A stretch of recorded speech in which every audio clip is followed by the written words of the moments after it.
So I'm James Steve Niederriter. I'm the Deputy Garrison Commander, U.S. Army Garrison Japan. As a civilian, I've been working in DoD for 11 years now, since I retired in late 2008. You kind of equate the Deputy Garrison Commander to what a city manager does. So just encompasses not only the things outside in the community, but the overall operations day-to-day for the garrison, to include budget formulation, execution, operations type things, public affairs, and those types of things.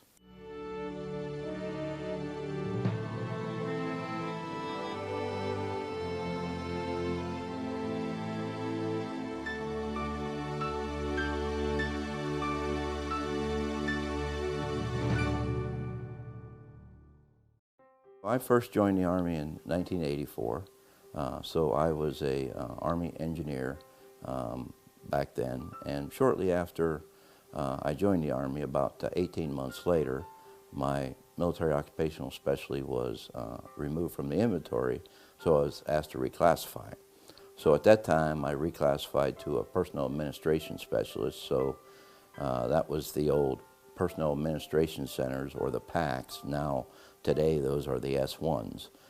So I served about 9 years in that capacity, and then I became a warrant officer after my 9th year of active duty, and then eventually retired as a warrant officer after 26 years of active duty. Well, I spent about 8 years as an iron worker building bridges. So you gotta understand, first of all, where I came from. So I was born and raised in Pittsburgh, the Steel City, and back in the 70s, that was kind of, the blue collar, hardworking environment. That's what my father did, so I kind of followed in my father's footsteps. But I did have something missing in my life, and that is service to my country. So both my wife's parents and brothers, and as well as my father, served in the military. So it was the right time for me to join the military and see what I can make out of that. So I was retired for a short period of time, and what I missed mostly was the teamwork. So I mean, being part of the Army, you take off the uniform, you have an emptiness inside yourself, because you're used to working as part of a team, the Army team, right? So being able to come back to work as a Department of the Army civilian made you a valuable member of the team that you just left, so you just continued to do what you did, except you're not wearing a uniform.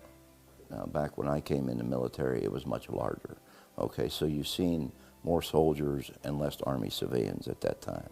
And so after the wall came down, the Cold War ended, the military got smaller, okay? In addition to that, many of the military positions were converted to Department of the Army civilians. So today you have a smaller military structure, but a larger civilian structure. And the two have to work hand in hand to accomplish the mission. And that's what's important about teamwork when it comes to active duty and civilians.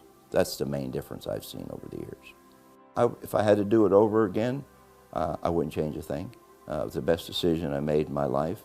And I had someone that I've been married to for 40 years pushing me along the way, and pushing me up the hill, and always trying to make me better than what I am. And without her, I would have never got to this level. So I do thank her for everything that she's done for me during our entire career. I'm proud to be an Army veteran. I'm proud to be a soldier for life, and I will always be a soldier for life.